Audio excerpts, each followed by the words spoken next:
বছর অবাক কাম করেছি আপনাদের দোয়ায়, আলহামদুলিল্লাহ।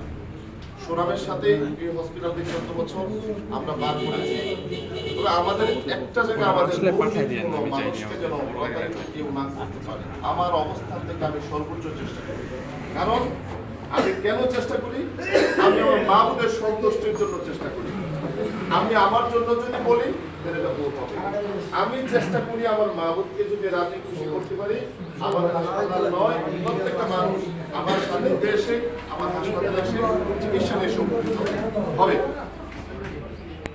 এই আশা নিয়ে আমি কাজ করছি। কারণ আমি তো ওই ঘরের সন্তান, ছোট্টকাল থেকে দেখে আসি সে মানুষকে আমার বাবা পিতা সেবা করছে। কাজেই অভিজ্ঞতা আলহামদুলিল্লাহ আপনাদের হয় অনেকটাই আছে, এবং আপনাদের সাথে মিশে আমার শিখার কাজ করার অভিজ্ঞতা অথবা আন্তরিকতা বা টেন্ডেন্সি অনেক বেশি আমার স্বপ্ন হৃদয় লালন করে। এই স্বপ্নটাকে